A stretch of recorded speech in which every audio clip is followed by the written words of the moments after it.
Chapter 1. An Unexpected Visitor. It was during the bitter winter of 1887 that my friend Sherlock Holmes and I found ourselves embroiled in one of the most perplexing cases of his illustrious career. The frost had painted delicate patterns across our windows at Baker Street, and a dense fog had settled over London like a shroud, muffling the sounds of hansom cabs and street vendors that typically provided the backdrop to our mornings.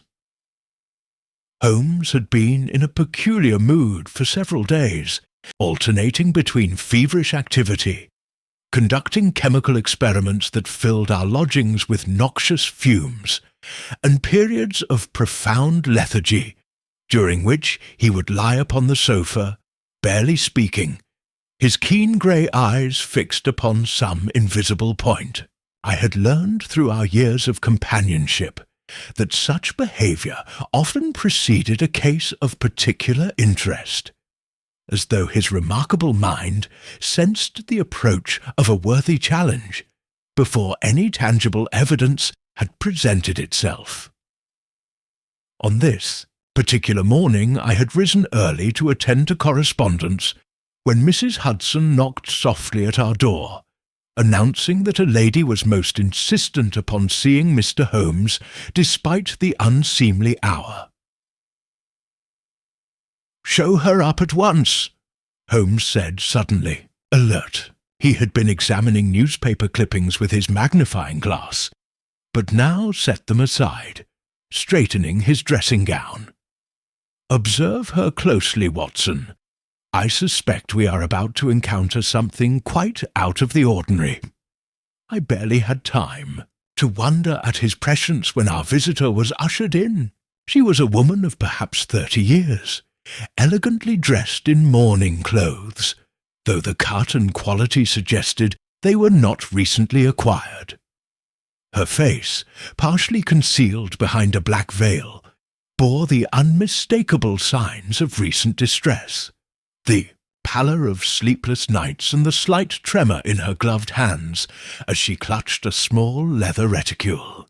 "Mr. Sherlock Holmes?" she inquired, her voice carrying the refined accent of good breeding, though tinged with anxiety. "Indeed, madam," my friend replied, gesturing toward a chair by the fire. "And this is my trusted colleague, Dr. Watson, before whom you may speak as freely as to myself.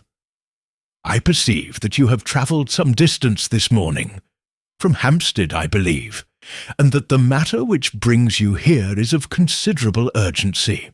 The lady raised her veil, revealing remarkable amber eyes that widened with astonishment.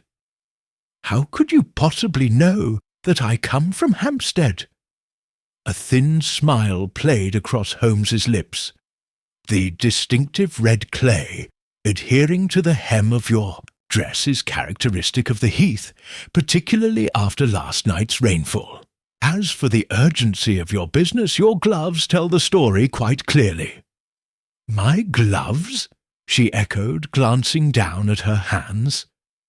"The left is buttoned with meticulous care, while the right has been hastily fastened, with the second button missed entirely.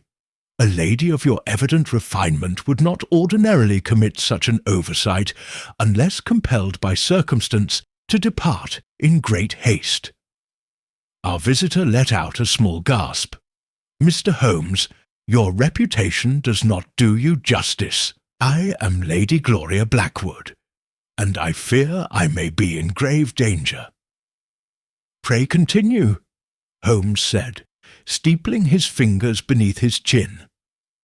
20 years ago, when I was but a child, a valuable item disappeared from my family's estate. A jewelled music box of unusual design, said to contain a secret of immense importance. My father, Sir Edmund Blackwood, was devastated by its loss, though he would never explain its significance beyond its monetary value. The matter was eventually forgotten, or so I believed. She paused, pulling a crumpled letter from her reticule, 3 days ago this arrived." Holmes took the paper, his eyes darting across it with intense concentration. "Interesting," he murmured. "No signature, no return address. The paper is common, but the ink is distinctive. An unusual shade of sepia manufactured by only one firm, in London." He read aloud. "The melody silenced 20 years ago will soon play again. The past is never truly buried, Lady Gloria. Prepare to face what your father concealed, or suffer consequences beyond imagining." "Since receiving this," Lady Gloria continued, her voice quavering, "I have felt watched at every turn. Last night I discovered my father's study had been ransacked, though nothing appears to have been taken. And this morning my lady's maid found this placed upon my pillow." From her reticule she produced a small object wrapped in silk. Holmes unwound the fabric to reveal a miniature porcelain ballerina, its delicate limbs intact, but its face grotesquely scratched away. "This figurine," he said softly. "It formed part of the decoration atop the missing music box." Lady Gloria nodded, visibly pale. "How did you know?" "A reasonable deduction. Tell me, does anyone else know of your visit here today?" "No one, Mr. Holmes. I left without informing even my household staff of my destination." Holmes rose abruptly. "Then we have not a moment to lose. Watson, I shall need your assistance. Lady Gloria, return home and touch nothing in your father's study. We shall call upon you this afternoon. In the meantime, speak of this matter to no one." As she departed, I turned to my friend. "Holmes, what do you make of it?" His eyes gleamed with the spark I knew so well, the harbinger of a mystery worthy of his formidable intellect. A 20-year-old secret resurfacing, a threatening letter written in rare ink, and a defaced porcelain figure. "Oh, Watson, the game is most decidedly afoot." Chapter 2. The Blackwood Estate. The journey to Hampstead Heath that afternoon found Holmes in a state of animated contemplation. He sat opposite me in the hansom cab, his lean figure swaying with the motion of the vehicle, those hawkish features occasionally illuminated by the glow of his pipe as he drew upon it thoughtfully. "What do you make of Lady Gloria's story, Holmes?" I ventured, watching the fog-shrouded streets give way to the more genteel surroundings of North London. "Several points of interest present themselves," he replied, tapping his long fingers against his knee. "Foremost is the timing. Why resurface a 20-year-old theft now? And consider the nature of the threat, not demanding ransom or restoration, but rather suggesting revelation. Our adversary seeks to expose something, Watson, not to acquire." Perhaps the music box contained incriminating documents. A plausible theory. The Blackwood family has long been influential in diplomatic circles. Sir Edmund served as an attaché to the Foreign Office during the Crimean conflict, if my memory serves correctly. I marvelled, as I often did, at the breadth of my friend's knowledge. "You're familiar with the family history. I make it my business to know the histories of all notable London families, Watson. One never knows when such information might prove valuable. Ah, we have arrived."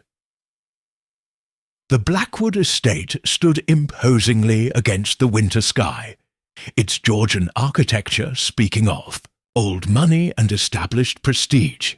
The grounds, expansive and meticulously maintained even in winter's grip, were enclosed by a high stone wall, interrupted by ornate iron gates. We were admitted by a stoic butler, who led us through a marble-floored entrance hall, adorned with ancestral portraits. Lady Gloria awaited us in a drawing-room, where a fire blazed against the afternoon chill. She had changed into a gown of deep burgundy that accentuated her remarkable eyes, though they now appeared ringed with exhaustion. "Mr. Holmes, Dr. Watson, thank you for coming," she said, gesturing toward 2 chairs. "Has there been any development?" "The investigation is in its nascent stage," Holmes replied. "I should like to examine your father's study first, if I may. But before that, tell me, who knew of the music box's existence and subsequent disappearance?" Lady Gloria's brow furrowed. "My father, of course. My mother, who passed away 5 years ago. Our head butler, Mr. Finch, who still serves the household. And my father's associate, Lord Harrington, who was present when the theft was discovered." "And where might we find Lord Harrington now?" "He resides in Belgravia. They were close once, my father and he, but there was a falling out shortly after the theft. I never understood why." Holmes's eyes narrowed slightly. "Interesting. Now tell me of your father. When did he pass away?" 3 months ago. Apoplexy, the doctors said. It was sudden, leaving me quite unprepared to manage the estate." A shadow crossed her face. "I've often wondered if he might have shared more about the music box had he known his time was limited." Holmes rose abruptly. "The study, if you please." The late Sir Edmund's sanctum was a handsome chamber lined with bookshelves and dominated by a massive mahogany desk. Despite Lady Gloria's report of intrusion, nothing appeared overtly disturbed, a testament either to the intruder's care or the staff's efficiency in restoring order. Holmes moved about the room with methodical precision, examining the desk, the window latches, the carpet. He spent considerable time before the bookshelves, running a finger along their edges, occasionally withdrawing a volume to inspect its binding before replacing it. "The intrusion occurred 2 nights ago?" he asked, kneeling suddenly to examine the hearthstone. "Yes, I was attending a charity function. The staff heard nothing." "Most curious." Holmes withdrew his lens and closely examined something invisible to my eye. "Watson, observe these scratches upon the hearthstone. Fresh, would you say?" I bent to look. Indeed, as though something heavy was dragged across it. "Precisely." Holmes straightened, his gaze sweeping the room once more. "Lady Gloria, was your father in the habit of keeping a personal journal?" She appeared startled by the question. "Yes, though I've not located it among his effects. I assumed he had destroyed it before his death. Or someone has removed it subsequently." Holmes turned to the window, looking out over the grounds now fading into twilight. "One final question for now. Did the music box play a particular melody? Can you recall it?" "An unusual tune," she replied softly. "Not a common lullaby or folk song. My father once mentioned it was composed specifically for my mother before I was born. I can recall only fragments of it now. Might you hum what you remember?" Lady Gloria closed her eyes, and with evident concentration produced a few haunting notes of a melody I had never heard before. Holmes listened intently, his eyes half closed. "Distinctive indeed. Lady Gloria, I advise you not to remain here tonight. Is there somewhere you might stay, perhaps with trusted friends?" The alarm in her eyes was unmistakable. "You believe I'm in immediate danger? I believe caution is warranted. Watson and I have matters to attend to this evening, But we shall return tomorrow. Until then, vigilance is our watchword. Chapter 3. The Sepia Inques. Our hansom rattled back toward London through the gathering darkness. Holmes was unusually taciturn, his angular profile outlined against the window as he gazed out at the passing scenery without truly seeing it. I knew this mood well, the quiet intensity that preceded a burst of investigative energy. "Where to now, Holmes?" I inquired as we approached the city. "Whitechapel," he replied tersely. The letter Lady Gloria received was written with a most distinctive ink, Thornbridge sepia, manufactured by a small establishment near the docks. It is a specialized product used primarily by architects and technical draftsmen. Not the sort of thing one purchases casually. Night had fully descended when we arrived at a narrow shop wedged between a chandler's and a tobacconist's. A bell tinkled as we entered, and a stooped man with ink-stained fingers looked up from behind a cluttered counter. "Mr. Thornbridge," said Holmes with a slight bow, "I require information about one of your specialized products." The man's roomy eyes narrowed. "And who might be asking?" Holmes presented his card, which produced an immediate effect. "Mr. Holmes, I've read about your cases in the good doctor's accounts. How may I assist?" Holmes withdrew the threatening letter from his pocket. "This was written with your sepia ink. I need to know who has purchased it within the past fortnight." The Haigde ink maker examined the paper carefully. "Indeed, sir, my own formula. I keep meticulous records of all specialized sales." He consulted a leather-bound ledger, running his finger down several pages. "Only 3 purchases this month. Harrington Architectural Firm, Pembroke College at Oxford, and a private sale to a Mr. James Morley." Holmes's eyes flashed at the first name. "Harrington, you say? Tell me of this firm." "Established practice, sir, owned by Lord Richard Harrington these past 30 years. They order regularly, highest quality materials only. And this Morley? Never seen him before. Paid in cash, he did. Said he was an amateur draftsman. Could you describe him?" "Tall, gentleman, well-dressed, spoke with a slight accent I couldn't place. Wore a distinctive ring, gold with a black stone. Purchased 2 bottles, which is unusual for private use."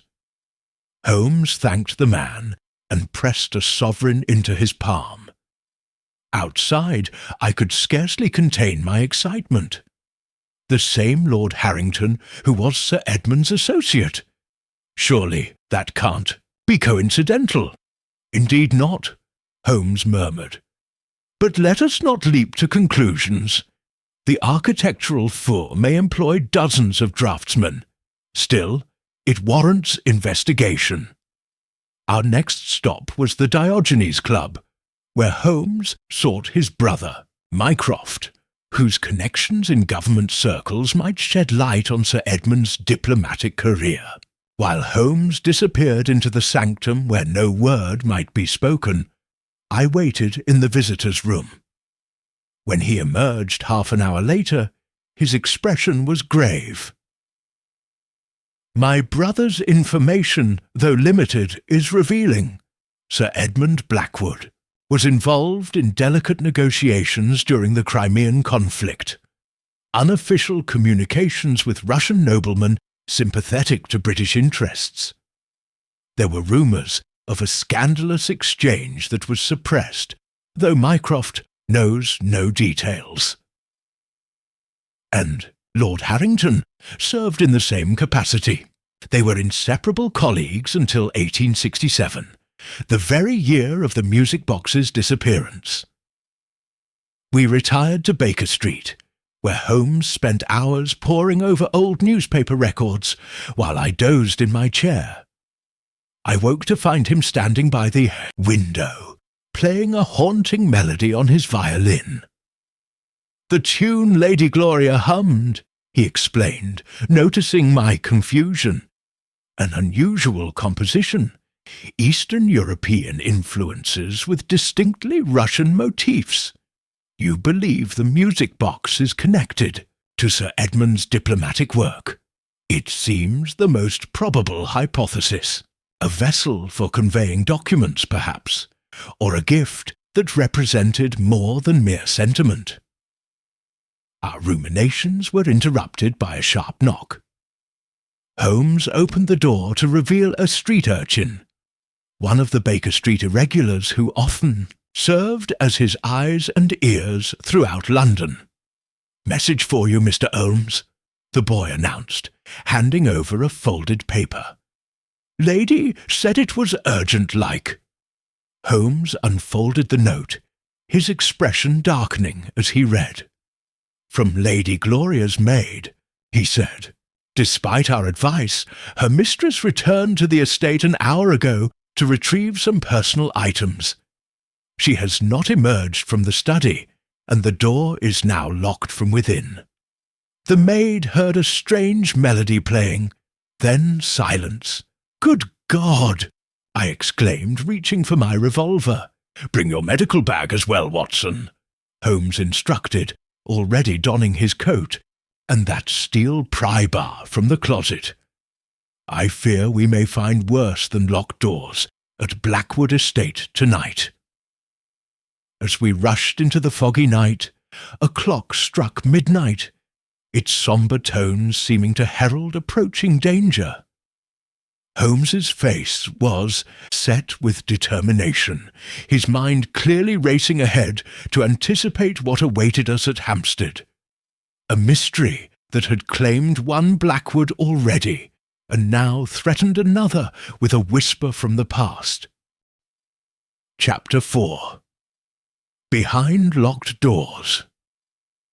The journey to Hampstead seemed interminable, each clatter of the horses' hooves against cobblestone marking precious seconds lost. Holmes sat rigid beside me, his eyes fixed on some middle distance, his fingers drumming a rapid tattoo against his knee, the only outward sign of his inner agitation. "We must consider all possibilities, Watson," he said suddenly. "The melody heard by the maid suggests the music box itself may have been returned to the estate. A trap, then? Potentially. Or a message. The scratches on the hearthstone. Something was moved, something heavy. A concealed safe, perhaps." He tapped his temple. "Lady Gloria said her father was struck down by apoplexy 3 months ago. Convenient timing, wouldn't you say?" My blood ran cold at the implication.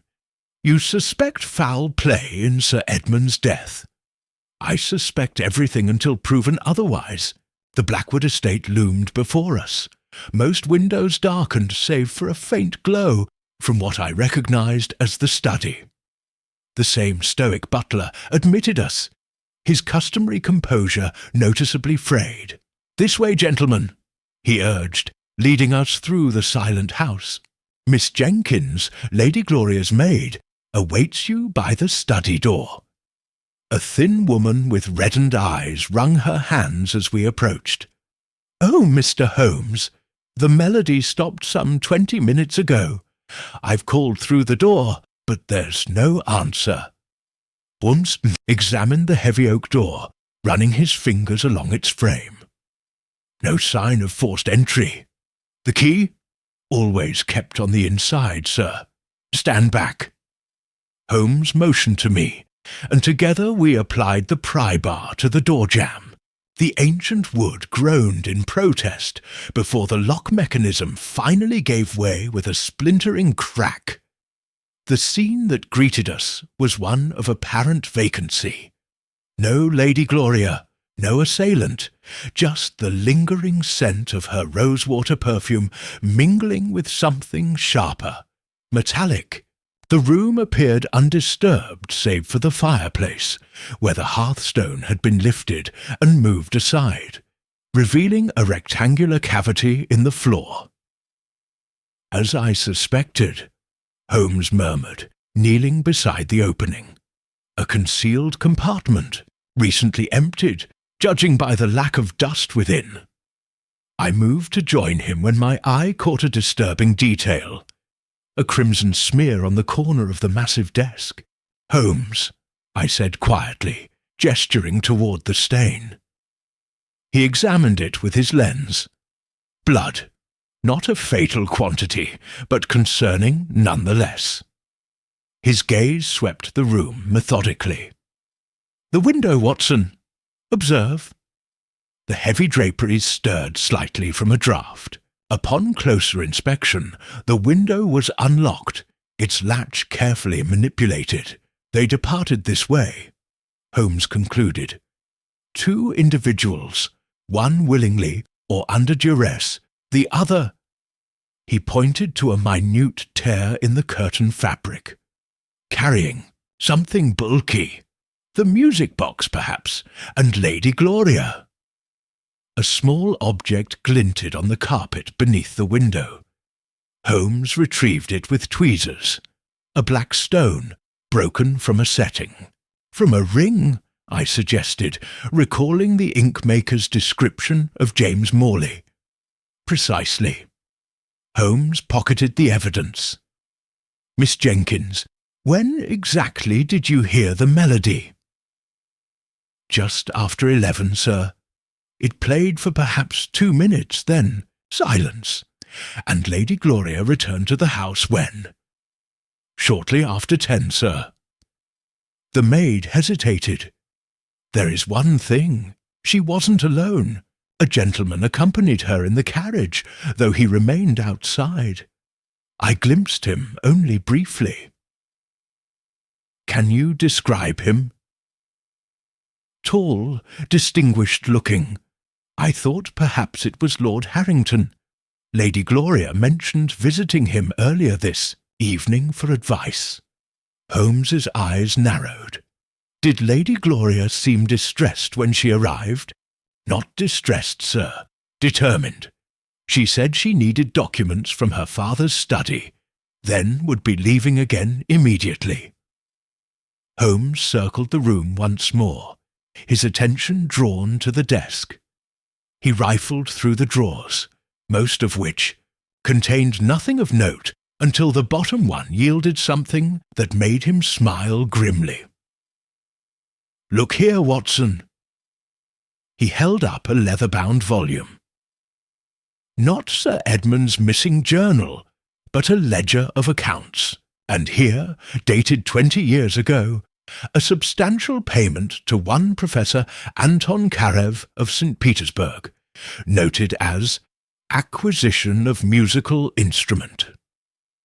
A Russian connection, as you suspected. Indeed.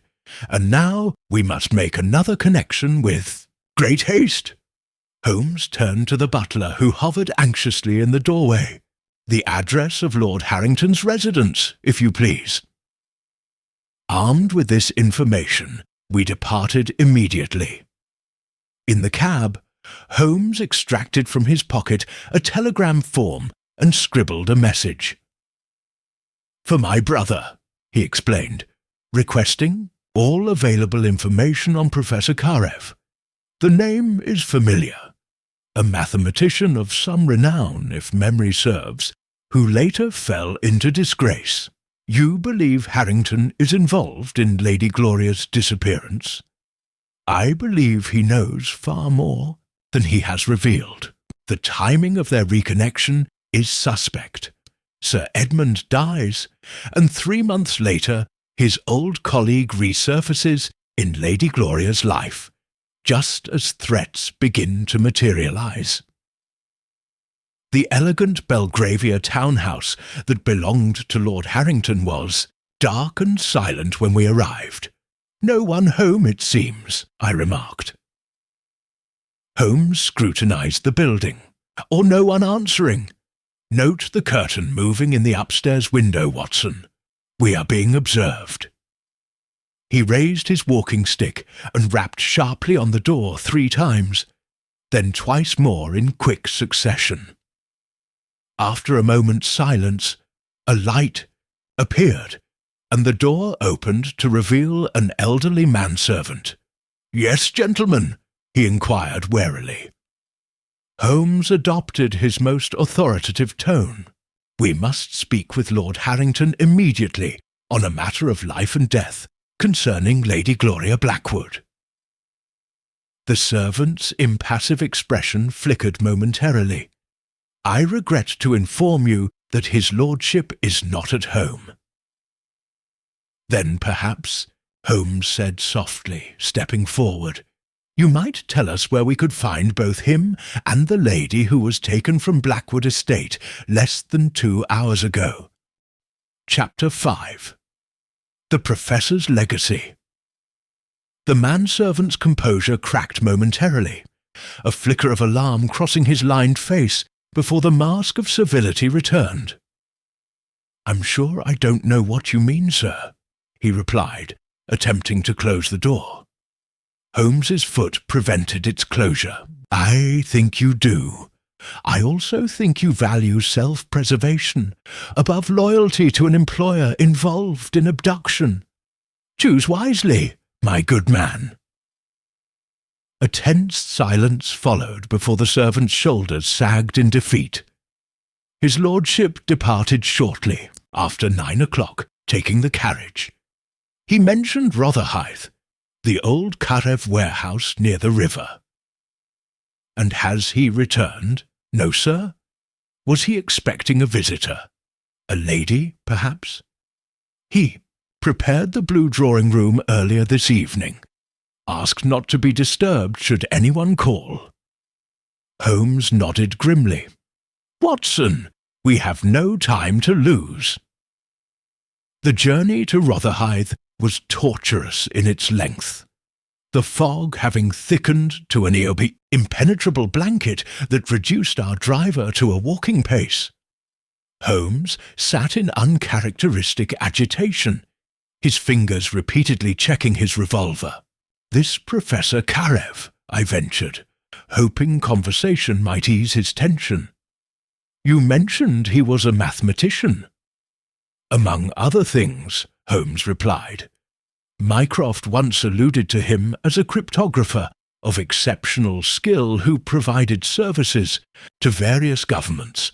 He disappeared from public view around 1867, the very year of our music box's disappearance." "You think the box contained some form of code, or was itself the code?" The melody Lady Gloria hummed. His voice trailed off as he gazed into the fog. "Music has mathematical properties, Watson. Notes and intervals can represent numbers or letters when properly interpreted. We eventually reached a dilapidated area of warehouses that loomed like spectres in the mist. Our driver refused to proceed further, leaving us to continue on foot through the labyrinthine passages between abandoned buildings. "There," Holmes whispered, pointing to a faint light visible through a grimy window. "The third warehouse." We approached cautiously. The building appeared deserted save for that single illuminated window on the upper floor. A carriage waited in the shadows nearby, an elegant conveyance with the Harrington crest upon its door. "How shall we proceed?" I asked, gripping my revolver. "With caution. There may be more at stake than Lady Gloria's safety. If my theory is correct, the contents of that music box could compromise national security."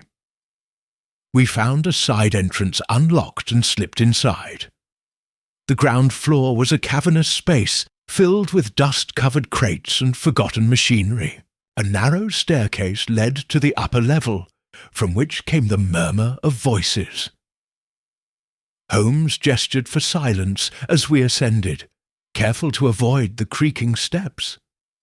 The voices grew clearer, a man's cultured tones and a woman's more urgent replies. "Cannot expect me to believe that after 20 years, Lady Gloria was saying. "My father would never have—" "Your father did precisely that," came the reply, presumably Lord Harrington. "The moral high ground he claimed was a facade. This music box is proof enough." We reached a small landing. Through a crack in the partially open door, I glimpsed Lady Gloria, standing defiantly before a tall, silver-haired gentleman whose back was to us. On a table between them sat an ornate box of burnished silver and enamel, its lid open. The decision was necessary, Harrington continued. Karev's codes had already compromised British agents in 3 countries. Your father's idealism would have cost more lives. By arranging his murder. Is that what you call necessary, Lord Harrington? Assassination, my dear. A cleaner word for an unfortunate necessity. Karev knew too much. Your father's sympathy for the professor's politics made him dangerously unpredictable. And the music box? Insurance. Karev was clever enough to create a decryption key that would implicate those who ordered his death. Myself included. Your father stole it before it could be destroyed. Then why not destroy it when you found it in his study after his death? Harrington laughed coldly. Because, my dear, only half the key exists within the box. The other half died with Karev, or so I believed until I received intelligence suggesting he had an heir, someone who might possess the complementary key. And you think I am this heir? Lady Gloria's voice trembled with shock. The timing of your birth, 9 months after your mother's visit to St. Petersburg. Your eyes, distinctive amber, like Karev's. Edmund raised another man's child, perhaps out of love for your mother, perhaps out of guilt. Lady Gloria's face drained of colour. This is why you sent me that threatening letter.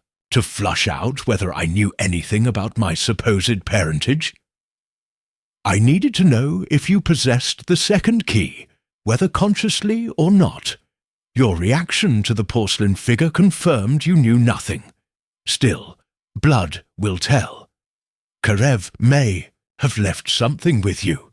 A locket, perhaps, or a trinket from your mother.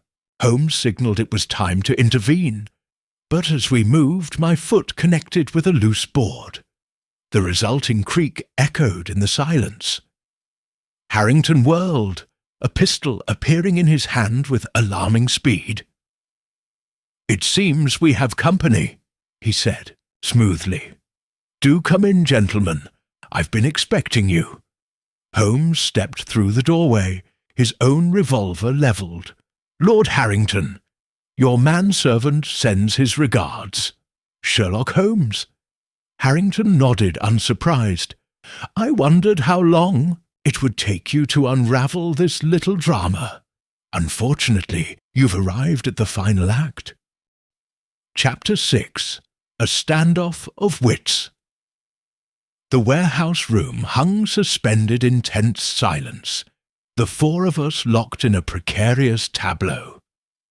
Harrington's pistol wavered between Holmes and myself, while Lady Gloria stood rigid beside the table bearing the music box, her face ashen with shock at the revelations of her possible parentage.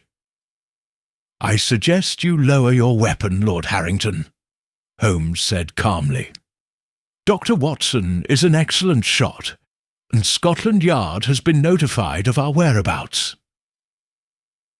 Cold smile played across Harrington's aristocratic features. "A bluff, Mr. Holmes. You've had no opportunity to contact the police. Besides," he gestured toward Lady Gloria with his free hand, "this matter extends beyond mere law enforcement. It concerns matters of state security." "Does it?" Holmes arched an eyebrow. Or merely your security? The documents this music box could decrypt would reveal your complicity in an unauthorized assassination, if I understand correctly. Such evidence would hardly endear you to your superiors at Whitehall. Sometimes patriotism requires difficult choices, Mr. Holmes. Karev was a traitor who sold British secrets to the highest bidder. Yet Sir Edmund disagreed with this assessment.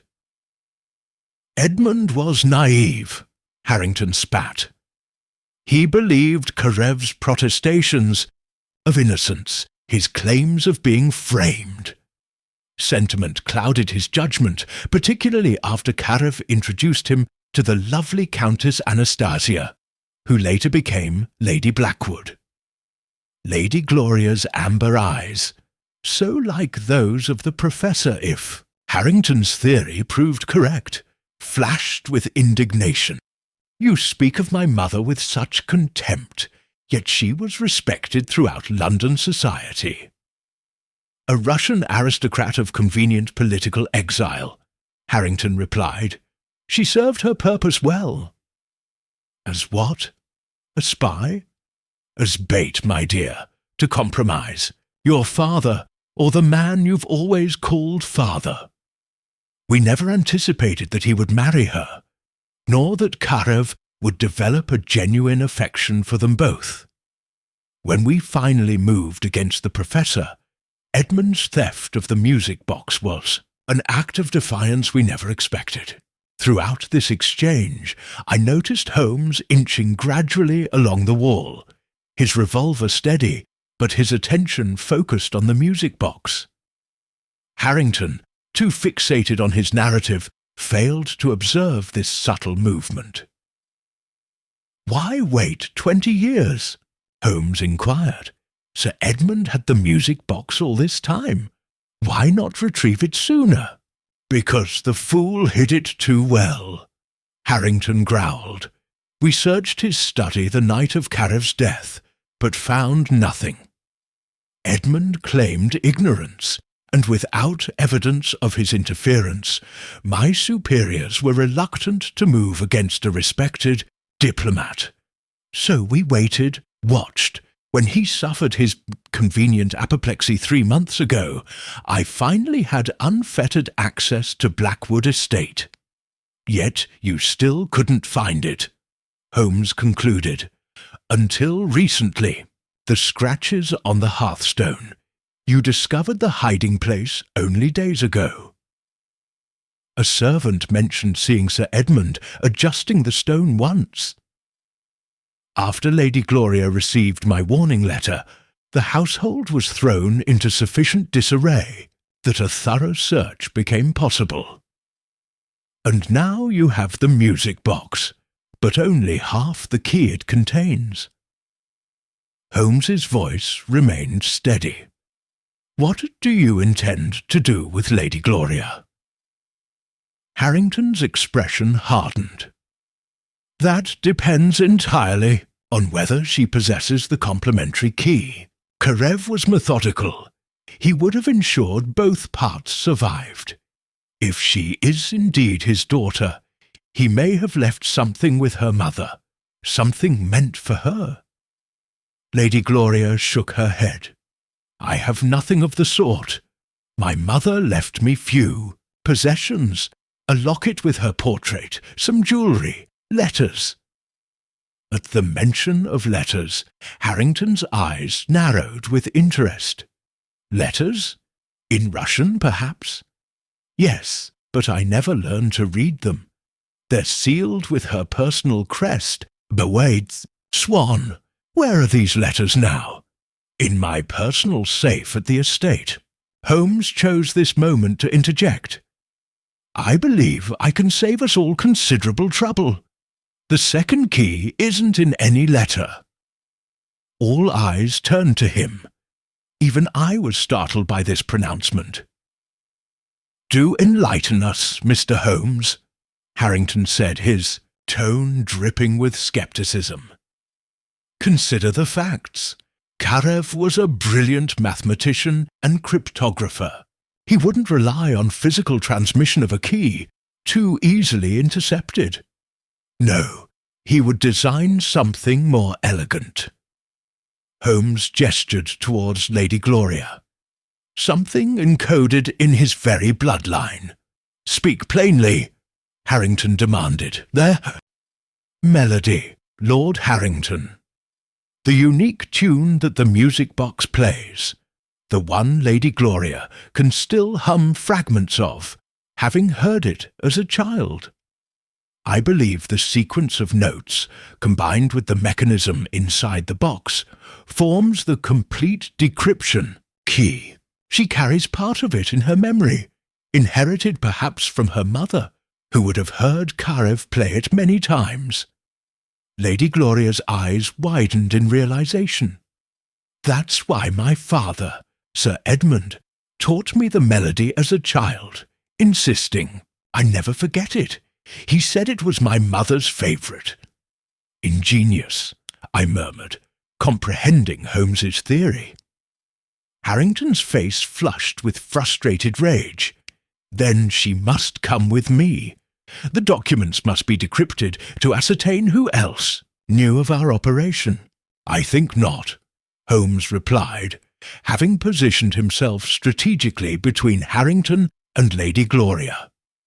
"Your concern isn't national security, but covering your indiscretions before they reach the current administration. The truth will emerge. Lord Harrington, though perhaps not in the manner you fear." Harrington's pistol steadied, its barrel now fixed on Holmes's chest. "Step aside, Mr. Holmes. I won't ask again." The tension in the room reached a breaking point as Harrington's finger tightened on the trigger. In that instant, the unexpected occurred. The music box suddenly whirred to life, its haunting melody filling the warehouse room. The distraction was momentary but sufficient. Holmes lunged forward, deflecting Harrington's arm as the pistol discharged into the ceiling. Chapter 7. The Melody's Secret. The gunshot echoed through the cavernous warehouse as Holmes and Harrington grappled for control of the weapon. Despite his advanced years, the diplomat possessed remarkable strength, fueled by desperation. We moved to assist Holmes, but Lady Gloria was quicker. Seizing a heavy brass paperweight from the table, she brought it down upon Harrington's wrist with unexpected force. The pistol clattered to the floor as Harrington howled in pain. I swiftly retrieved the weapon while Holmes pinned the nobleman against the wall, his face a mask of cold fury rarely witnessed even by myself. "Your career in Her Majesty's diplomatic service is at an end, Lord Harrington," Holmes declared. "Watson, if you would be so kind as to secure our prisoner." Using my medical bag's leather strap, I bound Harrington's hands behind his back, noting with professional detachment that his wrist, though bruised, was not broken. Throughout this process, the music box continued its ethereal melody, notes rising and falling in an intricate pattern that seemed to contain mathematical precision beneath its haunting beauty. "How did it activate?" Lady Gloria wondered, approaching the device cautiously. "I didn't touch it." Holmes released Harrington into my custody and examined the mechanism. A timed component, perhaps? Or... His eyes narrowed as he inspected the underside of the box. Ah, a secondary spring system, designed to engage after the box is opened and then left undisturbed for several minutes. Karev's safeguard, ensuring the complete melody would play even if interrupted. The music continued for nearly a minute before gradually winding down. Holmes closed his eyes, listening intently, his fingers conducting the invisible notes as if committing each to memory. 37 notes in the primary sequence," he murmured. "Then a variation with inverted intervals. A mathematical pattern emerges, prime numbers, if I'm not mistaken." Harrington, despite his predicament, laughed bitterly. "You won't decipher it, Holmes. Without Karev's codebook, the melody is meaningless, is it?" Holmes replied, a subtle smile playing at his lips. "Lady Gloria, the locket you mentioned, the one containing your mother's portrait. May I ask if you have it with you?" She nodded, reaching beneath her collar to withdraw a small gold pendant suspended on a fine chain. "I never remove it. May I?" Holmes extended his hand, and Lady Gloria hesitantly placed the locket in his palm. He examined it carefully, turning it over in his fingers before locating an almost imperceptible seam along the edge opposite the hinges. With delicate pressure from his thumbnail, a hidden compartment sprang open, revealing a small folded piece of paper. "As I suspected," Holmes announced, unfolding the yellow document to reveal a grid of numbers and musical notations. Not her portrait alone, but Karev's codebook in miniature, the Rosetta Stone that connects the melody to whatever messages he encrypted. Lady Gloria stared in astonishment. "I've worn this since my 18th birthday. My mother left instructions that it should be given to me then. I never knew. She protected you by keeping you ignorant of its significance," Holmes observed, "just as Sir Edmund protected you by teaching you the melody without explaining its importance." Harrington lunged forward despite his bindings, his composure finally shattered. "That document belongs to the British government. It contains state secrets.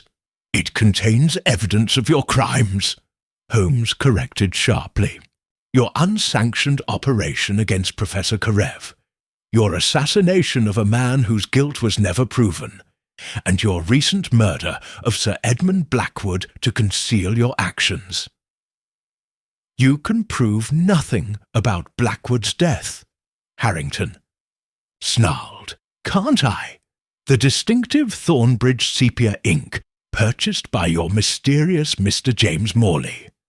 A striking coincidence that your architectural firm uses the same specialized product. The broken stone from a ring matching the description of one worn by Morley. And most damning, the evidence contained within Sir Edmund's personal journal. You're bluffing. The journal was never found." Holmes smiled thinly. "Another oversight on your part. While searching the study earlier, I discovered that Sir Edmund, ever meticulous, had maintained a duplicate journal, which he concealed not beneath the hearthstone, but within a hollowed section of his desk's leg, a location you overlooked. It contains detailed accounts of his suspicions regarding Karev's innocence, and his fears that you would eventually silence him as you had silenced the professor." The colour drained from Harrington's face as the full extent of his exposure became apparent. Outside, the distant sound of police whistles penetrated the warehouse walls. "Ah," said Holmes, glancing at his pocket watch. "It seems Inspector Lestrade has received my telegram after all." "Telegram?" I asked, bewildered. "When did you send a telegram?" "While you dozed at Baker Street, old friend. I took the precaution of requesting police presence at Rotherhithe should we not return to Baker Street by 2 o'clock. A necessary insurance policy." As the whistles grew louder, Lady Gloria approached the music box with newfound confidence. "What happens now, Mr. Holmes? These documents Harrington fears, what do they contain?" "Based on what we've learned, I suspect they detail a rogue operation within British intelligence, one that targeted political dissidents and foreign nationals without proper authorization. Karev's encryption would implicate not only Harrington, but others in positions of power. Should such information become public? She asked uncertainly. Might it not damage England's interests? Holmes considered this thoughtfully. Justice and national interest often walk a precarious line, Lady Gloria. Perhaps with your permission, we might consult my brother Mycroft on this matter. His position allows him to ensure accountability while preventing unnecessary scandal. She nodded, slowly. My father, Sir Edmund, would have wanted justice, but not at the expense of the country he served. Footsteps thundered on the warehouse stairs as Inspector Lestrade and his constables arrived, expressions of surprise registering at the scene before them. "Mr. Holmes, Dr. Watson," Lestrade exclaimed. "Your telegram mentioned urgent danger, but I see you have matters well in hand. Lord Richard Harrington," Holmes announced formally. "Inspector, you will want to take him into custody on suspicion of the murder of Sir Edmund Blackwood, not to mention tonight's attempted abduction of Lady Gloria Blackwood and assault upon myself and Dr. Watson." Chapter 8. Revelations at Baker Street. The following afternoon found us gathered in our sitting room at Baker Street, the familiar comfort of its cluttered confines, a welcome change from the previous night's dangers.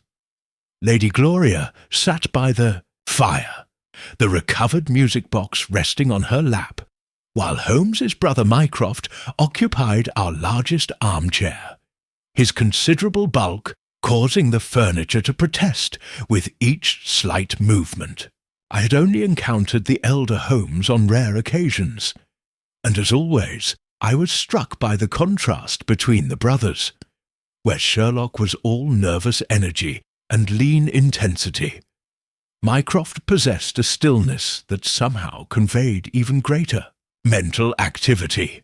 "The situation has been contained," Mycroft announced, accepting a cup of tea from Mrs. Hudson with a slight nod. "Lord Harrington is being held discreetly while we assess the full extent of his unauthorized activities. His confederates, including the man who posed as James Morley, are being quietly identified." "And the charges?" I inquired. "Officially, conspiracy and treason." Mycroft's expression remained impassive. "Unofficially, this matter will never see the light of a public courtroom. Certain arrangements will be made. The Crown cannot afford the scandal." Lady Gloria frowned. "So he escapes justice for my father's murder?" "I assure you, Lady Gloria," Mycroft replied, his voice carrying an unusual hint of compassion, "the fate awaiting Lord Harrington is far less pleasant than the hangman's noose.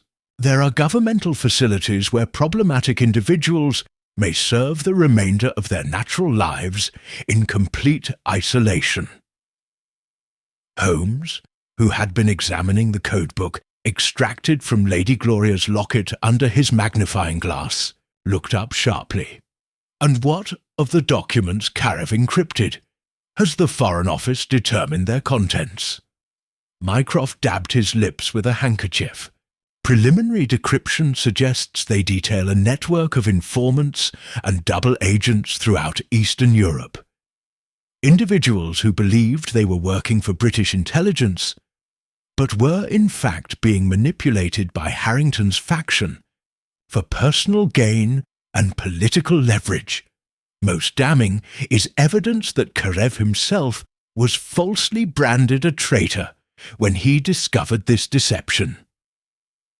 "As Sir Edmund suspected," Holmes murmured. "Indeed, your late guardian," Mycroft addressed. "Lady Gloria, demonstrated remarkable prescience. The journal Mr. Holmes recovered indicates Sir Edmund preserved both the music box and knowledge of the melody specifically to ensure these truths would eventually come to light. Lady Gloria studied the music box with newfound appreciation. He taught me the melody as a child, calling it my mother's lullaby. All these years I carried half the key without knowing. A burden and a birthright, Holmes observed. The question remains whether Professor Karev was indeed your father. She met his gaze steadily. Does it matter? Sir Edmund raised me, loved me, protected me even beyond death. His blood may not run in my veins, but his principles do. Admirably stated, Mycroft commented. Nevertheless, we have confirmed through diplomatic channels that Anton Karev and Countess Anastasia did indeed share a brief but passionate affair in St. Petersburg before her marriage to Sir Edmund. The timing aligns with your birth. Then Harrington's suspicions were correct, I remarked. Not entirely, Holmes interjected. He believed Lady Gloria possessed Karev's knowledge consciously, that she was part of some conspiracy. The truth is far more elegant. Karev ensured the melody would survive through familial connection, while the codebook remained hidden in plain sight, worn close to his daughter's heart. Lady Gloria opened the music box, allowing its melody to play fully. The notes hung in the air, hauntingly beautiful, yet mathematically precise. A father's legacy encoded in music. What happens to the music box now?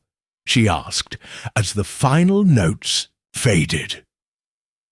With your permission, Mycroft replied.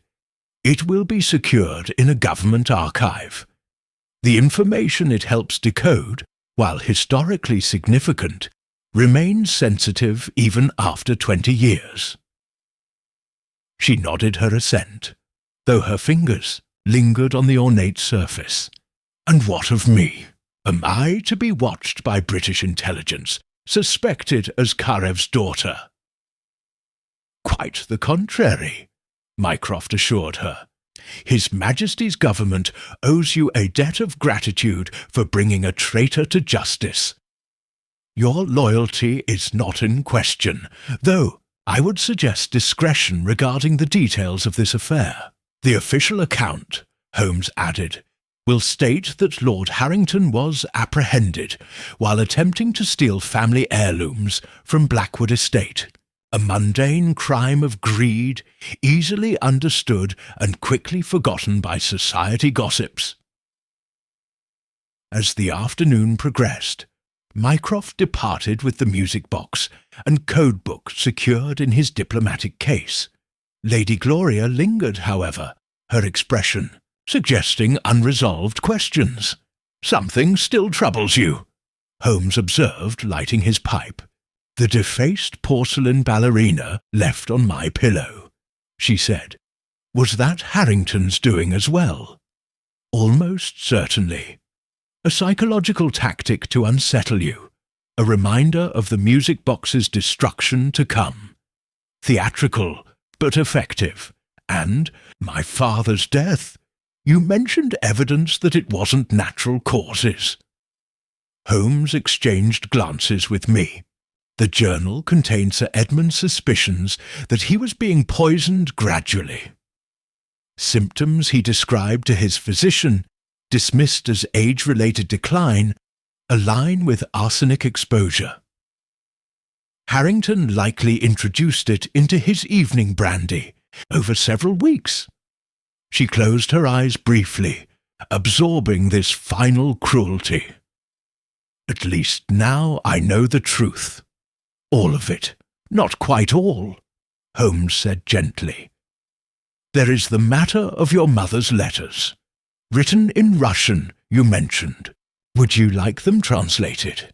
They might contain personal insights from Countess Anastasia regarding your parentage. Lady Gloria considered this offer for a long moment. No, she finally decided. Some mysteries are better preserved. I choose to remember my mother and Sir Edmund as they were to me, loving parents who protected me at great personal cost. Their truth is the only one that matters. As I escorted Lady Gloria to her waiting carriage later that evening, Holmes watched from the window, his face contemplative in the glow of his pipe. "A satisfactory conclusion, wouldn't you say, Watson?" he remarked when I returned. "Indeed," I agreed, settling into my chair, though I wonder about Lady Gloria's decision not to learn the full truth of her parentage. Holmes nodded thoughtfully. Some melodies are best appreciated without dissection of their component notes. She has chosen the composition that brings her comfort, a wisdom perhaps greater than mere facts could provide. Chapter 9. The Final Movement. 3 weeks passed before the matter of Lady Gloria Blackwood and the musical cryptograph faded from London's gossip circles. As Holmes had predicted, the official account that Lord Harrington had attempted to steal valuable heirlooms from Blackwood Estate in a shameful fall from grace was readily accepted by society, then promptly forgotten in favour of fresher scandals. On a surprisingly clement spring morning, Holmes and I were enjoying our breakfast when Mrs. Hudson announced a visitor, Lady Gloria herself, looking remarkably transformed. Gone was the haunted expression that had marked our previous encounters. In its place, a composed serenity that spoke of healing begun, if not yet completed. "I hope I'm not intruding," she said, accepting the chair Holmes offered. "I leave for the continent tomorrow and wish to express my gratitude before departing." "The continent?" I inquired, pouring her a cup of tea. "Italy, initially." Mother always spoke fondly of Florence. She smiled faintly. "I've decided to travel for a time, to establish myself beyond the shadow of recent events." Holmes studied her with his penetrating gaze. "You seem unburdened. A remarkable recovery, considering the revelations about your heritage." "I've had time to reflect," she replied. "Whatever Professor Karev might have been to me by blood, Sir Edmund chose to be my father in every way that matters. His journal has been a comfort. Not just his investigation of Harrington, but his private thoughts about me, his hopes for my future." "Mycroft has returned it to you, then?" "Yes, once the pertinent evidence was documented." She hesitated. "There's something else." "Among my mother's possessions, I found a small book of Russian poetry. Inside was a pressed flower, and a note in her handwriting, from Anton, with his promise to create something beautiful from tragedy." Holmes leaned forward, intrigued. "The music box?" "I believe so. The melody wasn't just a cryptographic key, it was a gift, perhaps even a love letter encoded in mathematics. Mother wrote that she met Karev at a mathematical symposium in St. Petersburg. She had an amateur's passion for number theory." "A meeting of minds before hearts," I observed. "Precisely." Lady Gloria withdrew a small package from her reticule. "Which brings me to the purpose of my visit.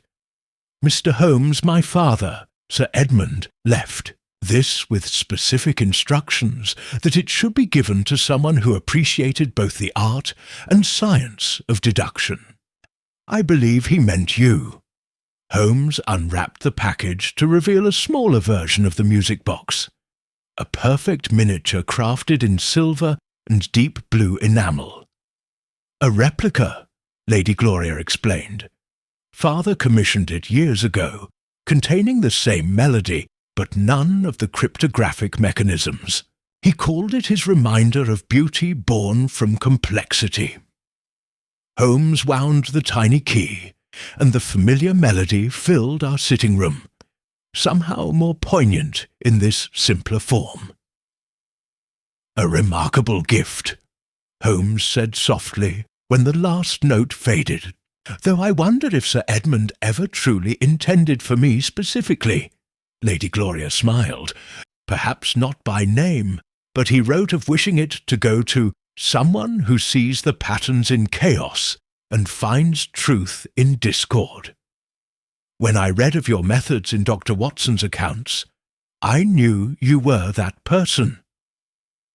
After Lady Gloria's departure, Holmes placed the miniature music box on the mantelpiece beside his tobacco slipper. For several days afterward, I would occasionally find him standing before it, pipe in hand, listening to its melody with an expression of unusual contemplation. "What do you hear in that tune, Holmes?" I finally asked one evening as we sat before the fire, the day's final edition of the Times scattered between us. "Mathematics, Watson. The elegant language beneath all natural phenomena." He tamped fresh tobacco into his pipe. "Karev constructed the melody using prime number sequences and Fibonacci ratios, a mathematical signature as unique as any fingerprint." "You've decoded it, then?" "The melody itself, yes. But its meaning?" He struck a match, drawing the flame into his pipe. "That remains elusive. Is it merely an encryption key? A love letter to the Countess? A father's message to a daughter he would never know? Perhaps all of these simultaneously." I considered this thoughtfully. Multiple truths existing in harmony, rather like music itself. "Precisely." Holmes nodded approvingly. "And speaking of multiple truths, a telegram arrived while you were out. Inspector Lestrade requests our assistance with a rather peculiar case involving a lighthouse keeper and a parrot that apparently speaks only in biblical verses." "Hardly seems worthy of your talents," I remarked. "On the contrary. The lighthouse is operated by the Admiralty, and the keeper recently had access to sensitive naval communications. The parrot, I suspect, may have memorized something it shouldn't have, hence Mycroft's subtle hand guiding Lestrade to consult me." Holmes rose, his moment of philosophical reflection complete. Once again the keen-eyed detective eager for the chase. As he gathered his coat and hat, he paused to wind the miniature music box one final time. "Every mystery contains its own solution, Watson, if one understands the language in which it is written. Karev knew this, as did Sir Edmund." The melody began to play, and Holmes smiled. "Come, the game is afoot." I hurried after him, leaving the music box to play its mathematical secrets to an empty room. As we stepped into the bustling London street, I reflected that Holmes himself was something of a cipher. Complex, brilliant, occasionally discordant, yet ultimately harmonious in his singular purpose of unravelling the mysteries that others could not solve. The Blackwood case had touched him more deeply than most, perhaps because it spoke his native language of patterns and puzzles, or perhaps because it had shown him something rare, a truth worth preserving intact rather than dissecting entirely. Whatever the reason, I knew that the little music box would remain a favoured possession, a reminder that some melodies carry meanings beyond their notes, audible only to those who truly know how to listen. Chapter 10. Echoes and Repercussions. 6 months after the conclusion of what I had privately termed the Blackwood affair, I found myself once again in our Baker Street lodgings, cataloguing notes from Holmes's recent cases for potential publication. The autumn winds rattled the windows as rain lashed against the panes, creating a cosy atmosphere that encouraged reflection. Holmes had been absent since morning, having been summoned to Whitehall for what Mycroft had cryptically described as a matter of mathematical interest. As I organised my papers, my attention was drawn to the miniature music box still occupying its place of honour on the mantelpiece. In the month since Lady Gloria's departure for the Continent, I had occasionally observed Holmes winding it during moments of deep contemplation, particularly when faced with problems of unusual complexity. My musings were interrupted by the arrival of the evening newspaper, its front page dominated by an account of Lord Harrington's apparent suicide while awaiting trial, a development that struck me as suspiciously convenient. Before I could ponder this further, Holmes burst through the door, his cheeks flushed from the cold, and his eyes alight with that particular gleam that signalled intellectual stimulation. "Watson, pack your warmest attire. We depart for St. Petersburg tomorrow morning." "St. Petersburg?" I echoed, startled by this sudden announcement. "Whatever for?" Holmes removed his sodden coat, tossing it carelessly over a chair. "The Blackwood case has spawned unexpected tendrils. Mycroft has received intelligence suggesting that Professor Karev may not have perished 20 years ago after all." I nearly dropped my pen. "But that's impossible. Harrington himself confirmed the assassination." "Confirmed ordering it," Holmes corrected, pouring himself a generous measure of brandy. "But the execution appears to have been less successful than reported. A document has surfaced in diplomatic channels, a mathematical treatise published under a pseudonym but bearing Karev's unmistakable methodology. More intriguingly, it was dedicated to my English nightingale and the daughter who carries my melody." "Good heavens," I murmured. "Have you informed Lady Gloria?" "Mycroft has agents attempting to locate her in Florence, but she seems to have departed several weeks ago." Holmes frowned, staring into the amber liquid in his glass. "Her last correspondence mentioned plans to visit Russia, specifically St. Petersburg. You don't think she knew? That she's seeking him out, I think. Sir Edmund's journal may have contained more than she revealed to us. Remember her mother's note about Karev, promising to create something beautiful from tragedy. Perhaps the tragedy was not merely political betrayal, but the forced separation from his lover and child. I considered this possibility, but if Karev survived, why remain hidden for 20 years? Why not contact the Countess or attempt to clear his name? To protect them, most likely. Harrington's faction would have eliminated anyone connected to Karev had they suspected his survival. Holmes began pacing, his nervous energy filling the room. But, with Sir Edmund's death and Lady Gloria's inheritance of the music box, old mechanisms were set in motion. Signals exchanged, perhaps, through mathematical journals or musical compositions published in obscure Eastern European periodicals. And now Harrington is conveniently dead, I observed. Yes, at precisely the moment when evidence of Karev's survival emerges. The timing suggests the professor may finally feel safe enough to reclaim his identity, and perhaps meet the daughter he never knew. Holmes paused to wind the miniature music box, its delicate melody filling our sitting room. "Listen carefully," Watson.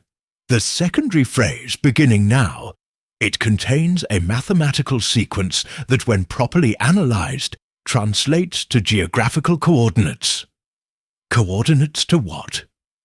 A location in St. Petersburg, a former mathematical academy where Karev once taught. Either Sir Edmund encoded this message himself, or more likely, he preserved Karev's original design, knowing its significance would eventually be understood. The music box completed its tune, the final notes hanging in the air like unanswered questions. "There's something else," Holmes said quietly. The document Mycroft intercepted, it wasn't merely a mathematical treatise. It contained encrypted references to British intelligence operations that only someone with Karev's access could have known. Blackmail, I suggested. Insurance, rather. If Karev is indeed alive, he likely possesses evidence far more damaging than what was contained in the original music box. Evidence that could dismantle entire networks of power within British intelligence. Hence Mycroft's involvement, I concluded. The government needs to contain this situation before it explodes into public scandal. Precisely. Our task is to locate Karev before anyone else does, particularly those who might wish to silence him permanently. Holmes retrieved the music box, carefully wrapping it in silk before placing it in his pocket. This may be our key to gaining his trust. As I packed my valise that evening, I could not help but wonder what awaited us in Russia. Would we find Professor Karev somehow alive after 2 decades of presumed death? Would Lady Gloria discover her true father, a man whose mathematical genius had shaped her life from afar? Or were we chasing phantoms, echoes of a melody that had long since faded? Holmes seemed to sense my thoughts as we departed Baker Street. The following morning, fog shrouding the familiar streets in ethereal mystery. Consider, Watson, how mathematics and music share a fundamental truth. Patterns that repeat across time and space, creating harmonies that connect seemingly disparate elements. His eyes gleamed with anticipation. The Blackwood case was never truly concluded. It was merely the opening movement of a greater composition, one whose final notes have yet to be played. As our carriage rolled toward the railway station, I reflected that Holmes himself thrived on such unfinished symphonies. The complex, evolving mysteries that challenged his remarkable mind and revealed the hidden connections between seemingly unrelated events. St. Petersburg awaited us with its imperial splendor and revolutionary undercurrents, a fitting backdrop for what promised to be one of our most extraordinary adventures. The game, as Holmes would say, was once again afoot, and this time its echoes would resonate far beyond the confines of Baker Street, into the very corridors of international power. Chapter 11. The winter city St. Petersburg greeted us with a blinding whiteness that belied its political undercurrents. Snow blanketed the grand avenues and gilded domes of the imperial city, while the Neva River lay frozen beneath a crystalline sheet that glittered in the pale northern sun. Despite the beauty surrounding us, I could not suppress a shiver that owed little to the bitter cold. The Hotel Angleterre, Holmes instructed our driver, in surprisingly fluent Russian as we emerged from the railway station. And make haste, the winter light fades quickly this far north. Our accommodations proved comfortable if not luxurious, situated within view of St. Isaac's Cathedral. Holmes wasted no time in unpacking, extracting various maps of the city which he spread across the writing desk.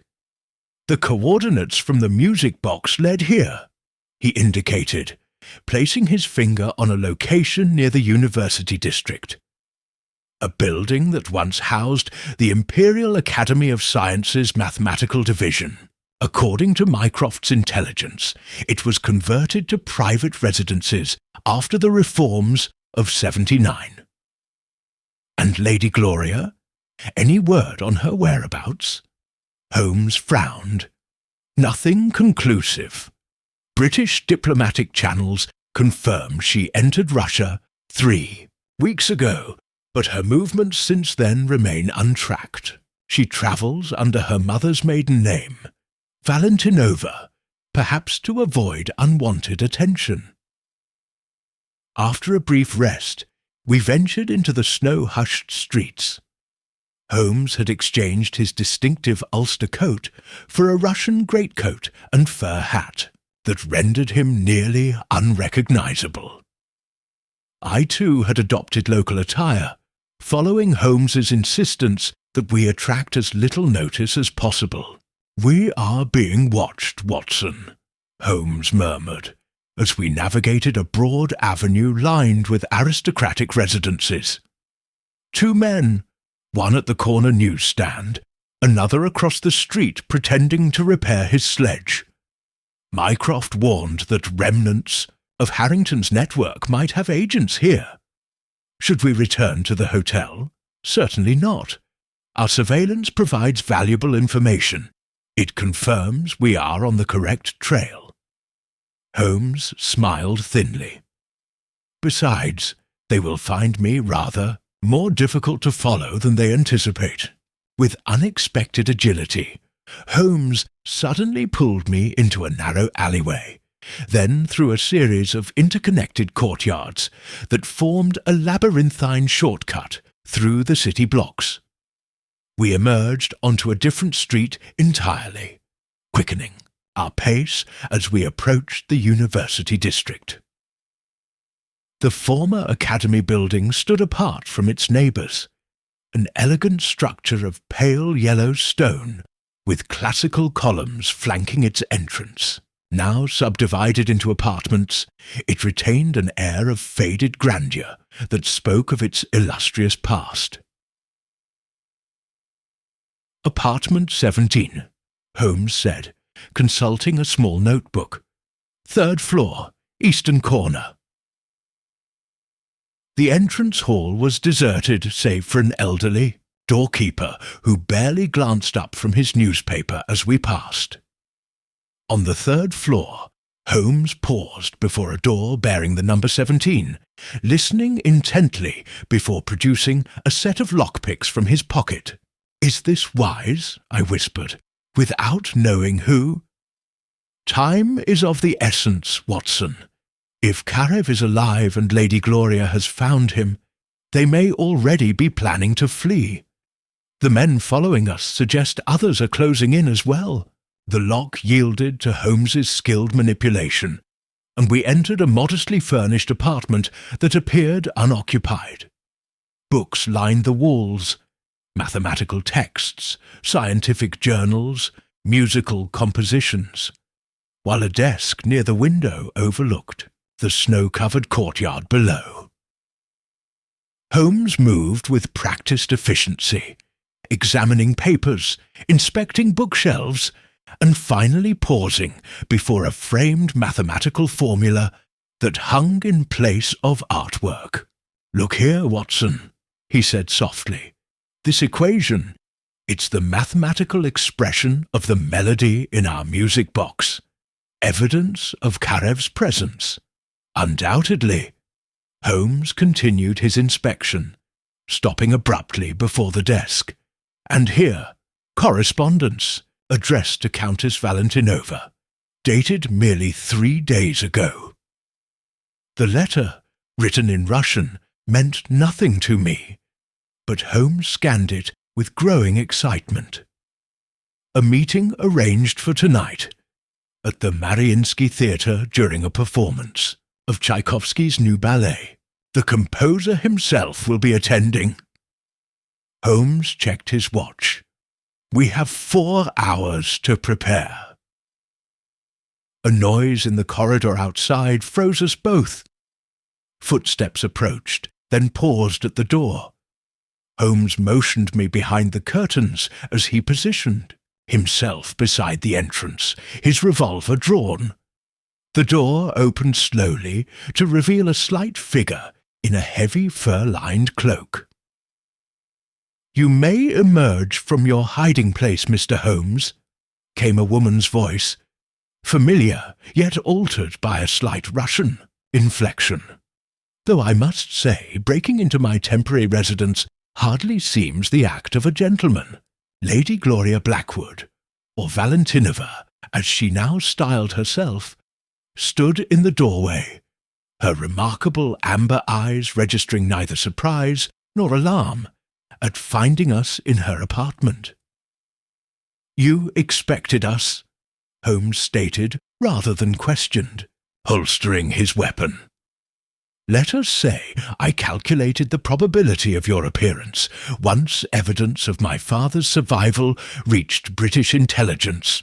She removed her cloak, revealing a gown of Russian styling that accentuated her Slavic features, features I now recognized as distinctly Karev's.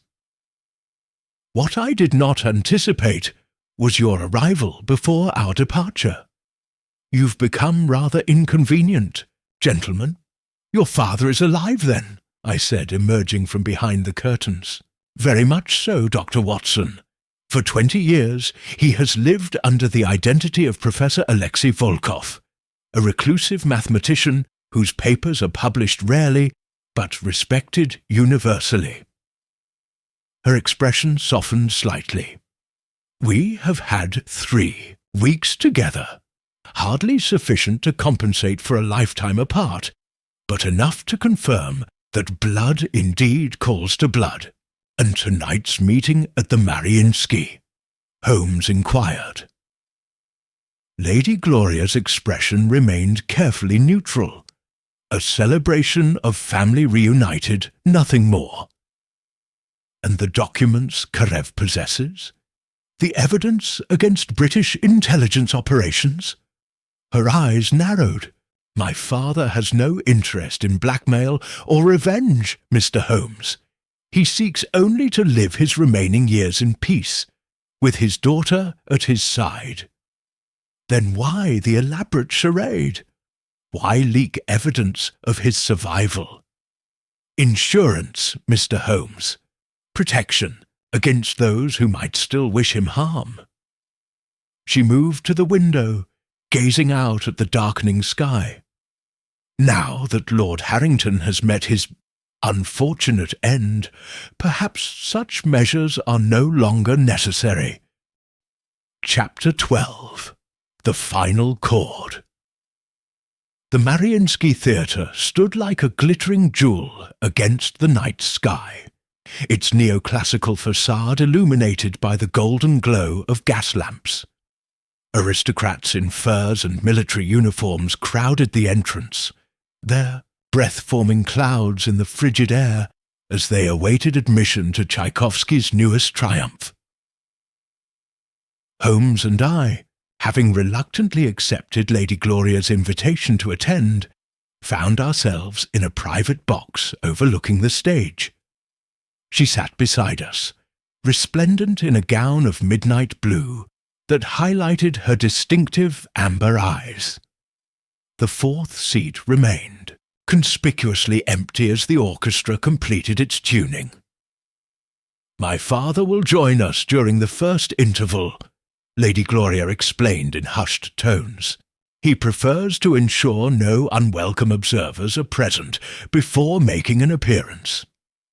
"Prudent," Holmes replied, his keen gaze scanning the theatre. "Though I must inform you that Mycroft's agents have secured the perimeter. Your father faces no danger from British intelligence tonight. My brother has personally guaranteed his safety." Lady Gloria's eyebrow arched sceptically. Forgive me if 2 decades of forced exile have made us cautious regarding British guarantees. The lights dimmed and the ballet commenced. A swirl of movement and emotion that even I, with my limited appreciation for such arts, found captivating. Holmes, however, remained alert, his attention focused not on the performance, but on the comings and goings within the theatre. "Third box from the right," he whispered to me during a particularly thunderous orchestral passage. "The gentleman with the silver beard. He's been watching us since the overture." I glanced discreetly in the indicated direction, observing an elderly man whose dignified bearing belied his advanced years. Though distance obscured his features, there was something in his posture that suggested coiled energy beneath the facade of age. "Professor Karev?" I inquired softly. "I believe so. Note the way he holds his program. Mathematicians' hands, precise in their movements. And the resemblance to Lady Gloria is unmistakable, particularly around the eyes." The first act concluded, to enthusiastic applause, and as the lights rose for the interval, the box across from ours emptied. Lady Gloria nodded to us almost imperceptibly before slipping away toward the private reception rooms behind the boxes. "Shall we follow?" I asked. "Not immediately," Holmes cautioned. "Give them a moment of privacy. Besides, we are not the only ones interested in this reunion." He directed my attention to a gentleman in diplomatic attire, who had also noticed the professor's movement. As this figure made to rise, a tall man, unmistakably one of Mycroft's agents, casually blocked his path, engaging him in seemingly innocent conversation. "Remnants of Harrington's faction," Holmes explained, "still seeking to eliminate loose ends, despite their leader's demise. Come, Watson, now we may proceed. We found Lady Gloria and Professor Karev in a small antechamber reserved for distinguished patrons." The professor turned as we entered, and I was struck by the clarity of his gaze, intelligent, penetrating, yet not unkind. He wore his 70 years with dignity, his silver beard neatly trimmed, his posture erect, despite a slight stoop to his shoulders. "Mr. Sherlock Holmes," he greeted us in perfect, if accented, English. "Your reputation precedes you.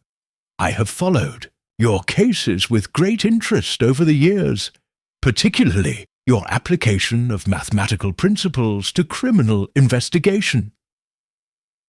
Holmes bowed slightly. "Professor Karev, or perhaps you prefer Volkov now? Your work on non-Euclidean geometry has been equally illuminating. The probabilistic approach to cryptographic systems was particularly insightful, though published under a pseudonym." The professor smiled. "You flatter me, but we have more pressing matters than academic discourse." He gestured for us to be seated. "My daughter tells me you came at the behest of British intelligence. My brother Mycroft represents certain governmental interests," Holmes acknowledged carefully. "But our presence here is not entirely official. The safety of Lady Gloria became our primary concern once we learned of your survival and the sensitive documents I possess. Those are of no interest to you." "They are of considerable interest," Holmes admitted, "though perhaps not for the reasons you might suspect. Lord Harrington's death was not as straightforward as it appeared. This revelation clearly surprised both Karev and his daughter." "Explain," the professor demanded. "Harrington did not commit suicide. He was eliminated by the very faction he served. Those who feared his capture might lead to exposure of their entire network. His death was not the end of the threat against you, but merely its transformation. Karev nodded slowly. I suspected as much. Power structures rarely dismantle themselves willingly. Which is why, Holmes continued, my brother proposes an arrangement. Your safe passage to any country of your choosing, with a new identity, substantial funds, and permanent protection in exchange for the encrypted documents. And if I refuse, then you face the continuous pursuit of those who would silence you, not British intelligence officially, but the shadow organization that has operated within its bounds for decades. Holmes leaned forward. Mycroft isn't interested in burying the truth, Professor. He seeks to excise the corruption without destabilizing essential security operations. Your documents provide the scalpel for this delicate surgery. Lady Gloria placed her hand over her father's. We could go to Switzerland, Father. Continue our research together. The professor considered this, his mathematician's mind visibly calculating probabilities and outcomes. What guarantee do I have that your brother will use these documents as promised? Holmes withdrew the miniature music box from his pocket. Sir Edmund trusted that this would find its way to someone who could decode its message, who would understand its significance beyond mere cryptography. I believe he meant it to reach you eventually, to signal that safe allies existed within British circles. Karev accepted the miniature replica with trembling hands, his eyes misting slightly as he wound the key. The familiar melody filled the small chamber, and father and daughter exchanged a look of profound understanding. Very well, Mr. Holmes. I accept your brother's terms. The second bell rang, signalling the interval's end. As we rose to return to our box, the professor hesitated. One last question, if I may. The melody. You decoded its mathematical properties? Holmes smiled. The Fibonacci sequence, embedded within the secondary movements, combined with prime number intervals. Elegant work, Professor. Yet you perceived what few others would, that beyond the mathematics lay something more essential. A father's love encoded into pure logic, waiting for the daughter who would one day understand. The ballet's second act proceeded with renewed vigour, but I found my attention drawn less to the stage than to Lady Gloria and her father, reunited after decades of separation. Their profiles, so similar in the half-light, bent together occasionally in whispered conversation, making up for 20 years of silence. 3 days later, we stood on the platform at St. Petersburg Station as the Professor and Lady Gloria boarded the train that would take them first to Berlin, then onward to Geneva. The documents had been delivered to Mycroft's representative, and new identities awaited them in Switzerland. A satisfactory conclusion, wouldn't you say, Watson?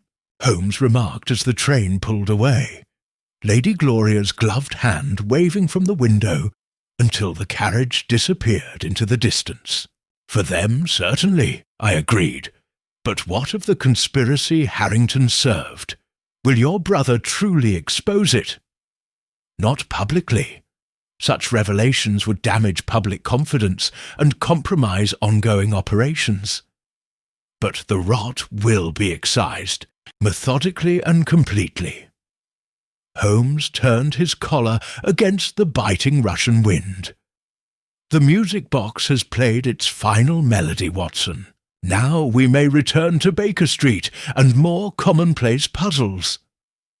As our own westbound train carried us across the snow-covered Russian countryside, I reflected on the extraordinary case that had begun with a defaced porcelain ballerina and culminated in the reunion of a mathematician and the daughter who had carried his melody in her heart. Holmes sat opposite me, his eyes closed but his mind clearly active, fingers occasionally tapping out the rhythm of Karev's cryptographic tune. Some mysteries, I realized, were solved not through the collection of evidence or the interrogation of suspects, but through understanding the human equations that governed actions and reactions, the mathematics of the heart that even the great Sherlock Holmes, with all his dedication to pure logic, could not entirely dismiss. The whisper from Gloria's past had finally been heard, its message decoded by those with ears to listen. And in that decoding, a new future had been composed, one where truth, however long delayed, found its rightful voice at last.